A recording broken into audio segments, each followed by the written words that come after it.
Turk channel. What's up, guys? Your King and I, Vincent Turk, with another Final Fantasy discussion topic, whatever you want to call it. It's just another Final Fantasy topic. Also brought to you by this Darth Vader rollie I got. You know, it's pretty good. You get these type of things at Hot Topic. And Jordan shoes, as you can see in my background. But anyways, let's get started to this video. Now, the discussion is, what do all the monsters that are in Vincent Valentine, or should I say Vincent Valentine's limit break transformations mean? Like those transformations in form means. There are very few things in it. Now, the reason why Vincent Valentine is the most human out of all the characters in Final Fantasy VII is because Vincent really, even though Vincent can be really brutal and rough and kind of be like the Punisher if need be, he really is a peaceable dude, doesn't want no violence and all that stuff. Which, because, you know, his disdain and hatred for evil is strong. And there's a good reason for that, because he hates the same evil that made him, because he views those monsters as a sin and punishment for letting the bad things that happened to Lucretia through the experiment.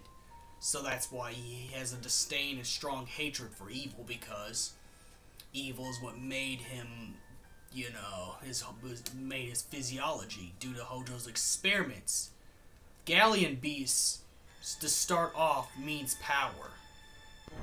Outstanding power. That's why he's a big behemoth in the form of Galleon beasts, because that's what that means. And getting to the next one, Death Gygus, the one that looks like the Frankenstein monster in Vincent Valentine's second limit break transformation, means fighting the monsters within. He wants to fight the monsters within because in that transformation he feels like a monster. Because remember, he says that body he has is a punishment for what happened to Lucretia, even though really it was Hojo putting all of this stuff.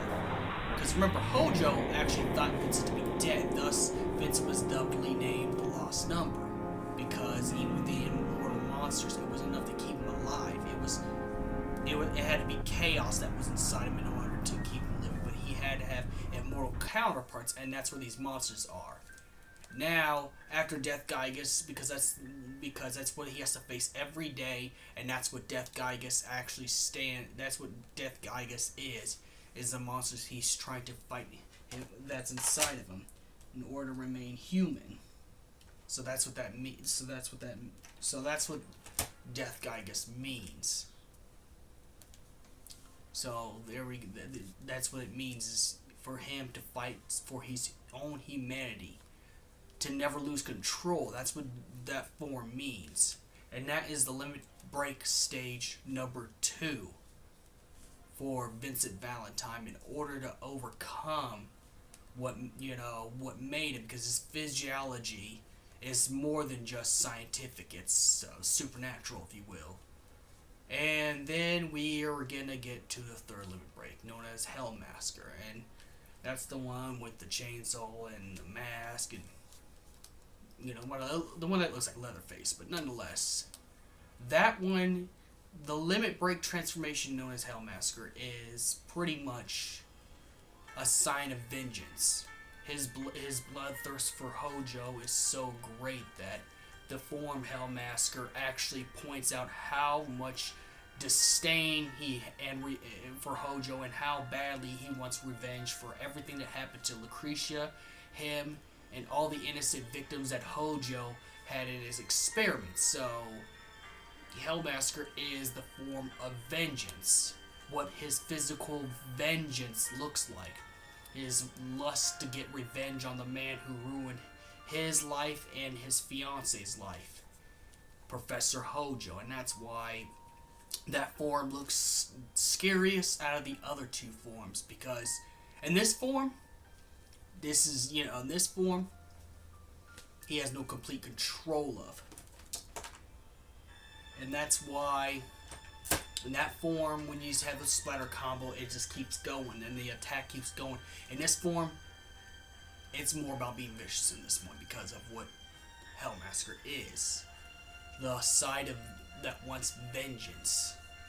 And that's why he looks the way he does. And that's, and that's why it's the scariest out of the other two. Because now, this is where it's going to, and also, this is where it's going to get to its final stage. Also telling it's going to get to this final stage in Vincent Valentine's final limit break. Chaos.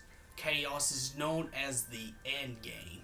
But also Omega's rival if you play Final Fantasy VII Dirge of Cerberus. But known as the end game. Another reason why Lucretia gave this form to Vincent by putting the Chaos G's in him, not only to bring Vincent back alive, but also he thinks that Vincent would do good with this power and save the world. And he has. He's helped Cloud defeat the likes of Sephiroth, Hojo. He's defeated the likes of Sephiroth, Hojo, Shinra, and even if you count the compilation as canon, the Deep Ground Army with Chaos. So Lucretia made a good decision by putting the Chaos Gene in Vincent. Not only to bring him back alive, but he did become one of the big heroes of the Genova War. So, that's, because of that, that was a good decision. That's what those forms mean. And so, may the crystal be with you. I'm going a little bit overboard with this.